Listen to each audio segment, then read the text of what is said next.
अस्सलाम वालेकुम जी व्यूवर्स, कैसे हैं आप सब। उम्मीद करती हूँ सब ठीक होंगे, खैरियत से होंगे। तो आज मैं आप लोगों के साथ एक ज़बरदस्त सी रेसिपी शेयर करने वाली हूँ वाइट मटन कढ़ाई की। जी हाँ, वाइट मटन कढ़ाई बनाना भी बहुत ही ज़्यादा आसान है और आप घर में इजीली जौन सी रेस्टोरेंट स्टाइल वाली जौन सी कढ़ाई आप घर में आसानी से बना सकते हैं। तो वीडियो को आपने स्किप नहीं करना, वीडियो को आपने पूरा देखना है। अगर आप ऑथेंटिक टेस्ट के लिए बना रहे हैं तो आपने वीडियो को स्किप नहीं करना। तो चलिए वीडियो की तरफ चलते हैं और स्टार्ट करते हैं वाइट मटन कढ़ाई बनाना। और मैं आपको बताती हूँ कि आप घर में कैसे बना सकते हैं, वो भी रेस्टोरेंट स्टाइल वाली।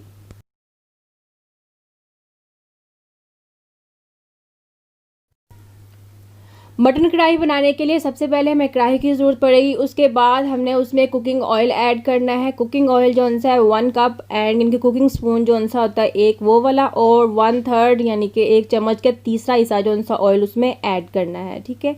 और उसके बाद 1 टेबल स्पून, ये देख लें ना बढ़कर है और ना ही बहुत कम है, यानी कि जो सा है एक लेवल पे हमने जो सा इसमें सॉल्ट ऐड कर देना है 1 टेबल स्पून। और उसके बाद हमने इसमें मटन ऐड करना है। मटन जो सा है ये 1 kg है।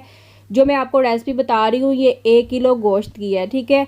और जो इसमें स्पाइसेस जाएंगे, अगर आपको कम या ज़्यादा करने हैं तो उसी लिहाज से आप स्पाइसेस को कम या ज़्यादा करेंगे। अब जो मटन हमने ऐड किया इसे हमने 5 मिनट तक फ्राई करना है नमक के साथ ही। ठीक है। तो तकरीबन 5 मिनट हो चुके हुए हैं। अब मैं इसमें जो है वाटर ऐड करूँगी। पानी को आपने सिर्फ इतना ही ऐड करना है जिसमें ये अच्छे तरीके से गल जाए। तो मैंने तकरीबन बड़ा ग्लास जो सा होता है वो मैंने इसके अंदर ऐड किया है, तकरीबन 300 ml है। अब हमने इसे कुक करना है जब तक गोश्त जो सा अच्छे तरीके से गल नहीं जाता। अगर आपको पानी की ज़रूरत पड़े तो आप और भी डाल सकते हैं। तकरीबन 25 से 30 मिनट हो चुके हुए हैं और तकरीबन गोश्त गल चुका हुआ है। 1 टेबलस्पून अब इसमें अदरक लहसुन का पेस्ट जाएगा और तकरीबन 4-5 सब्ज़ मिर्चें जिन्हें मैंने छोटे साइज़ में काट लिया है वो इसके अंदर डालेंगे। ठीक है। इनको डालने के बाद हमने इसे 2 मिनट के लिए फ्राई करना है। जिंजर गार्लिक पेस्ट के साथ 2 मिनट फ्राई करना है। तो 2 मिनट हो चुके हुए हैं, ये देख लें गोश्त भी अच्छे तरीके से गल चुका हुआ है और जिंजर गार्लिक पेस्ट डाल के भी हमने मज़ीद इसे 2 मिनट के लिए फ्राई कर लिया है। अब हमने क्या करना है कि 200 ग्राम दही जौन सी वो इसमें ऐड करनी है। दही को अच्छे तरीके से फेंट लें और फेंटने के बाद आप इसमें ऐड कर दें। 1 किलो गोश्त के लिए हमने जो सा 200 ग्राम डाला है, और अगर आपके पास आधा किलो गोश्त है तो उसके लिए 100 ग्राम दही जौन सा है वो इनफ है। 100 ग्राम दही डालने के बाद आपने इसे अच्छे तरीके से मिक्स करना है। ठीक है। तकरीबन हम इसे 2 से 3 मिनट के लिए फ्राई करेंगे। बिल्कुल जब थोड़ा सा पानी रह जाएगा फिर हम इसके अंदर जो स्पाइसेस है वो ऐड करेंगे। अगर आपको हमारी वीडियो अच्छी लग रही है तो यहीं पर वीडियो को जल्दी से लाइक कर दीजिए, और अगर आप न्यू व्यूवर्स हैं तो चैनल को सब्सक्राइब करें। बेल जो बटन है उसे लाजमी दबाया करें, इससे जो नई आने वाली वीडियोज़ है वो आप तक सबसे पहले पहुंचेंगी। वीडियो को दूसरों के साथ भी शेयर करिएगा ताकि दूसरे भी देखकर सीख सकें। अब ये देखें दही का पानी जौन सा है तकरीबन खुश्क हो चुका हुआ है, थोड़ा सा पानी है। इसके अंदर अब हमने जौन सा स्पाइसेस ऐड करने हैं। 1 टेबलस्पून ये ज़ीरा पाउडर है। ठीक है। ज़ीरा जौन सा है ये 1 टेबलस्पून इसके अंदर ऐड करना है 1 किलो के लिए।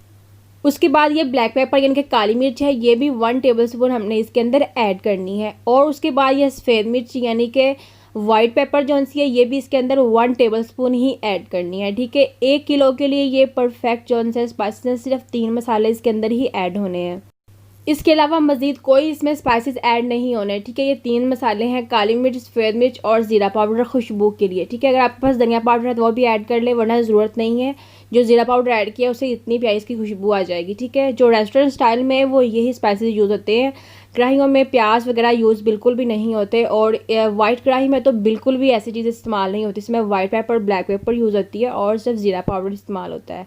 तो अच्छे तरीके से हमने इसे मिक्स कर लेना है। मिक्स करने के बाद ये देखिए मेरे पास फ्रेश क्रीम है। ठीक है। क्रीम जो सी है ये तकरीबन 200 ml के करीब है। 1 किलो के लिए 200 ml परफेक्ट है और आधा किलो के लिए 100 ml। ठीक है। यानी कि इसका आधा डब्बा जो सा वो आपने इसके अंदर ऐड करना है। लेकिन मैं 1 kg की बना रही हूँ तो इसलिए मैं जो इसका पूरा डब्बा यानी कि 200 ml की जो क्रीम है वो मैं इसके अंदर ऐड करूँगी, फ्रेश क्रीम। ठीक है। फ्रेश क्रीम ऐड करने के बाद हमने इसे अच्छे तरीके से मिक्स करना है और कुक करना है जब तक इसका जो क्रीम का जो टेक्स्चर ना आ जाए और क्रीम अच्छे तरीके से इसमें मिक्स ना हो जाए। इसके बाद और भी बहुत सारी मज़ीद मज़ेदार सी रेसिपीज़ आप लोगों के लिए ला रही हूँ। तो अगर आप चैनल पर न्यू है तो फटाफट सब्सक्राइब कर लें ताकि नई आने वाली वीडियो वो आप मिस ना कर सकें। ठीक है। तो लगभग जो क्रीम है वो अच्छे तरीके से मिक्स हो रही है। ठीक है।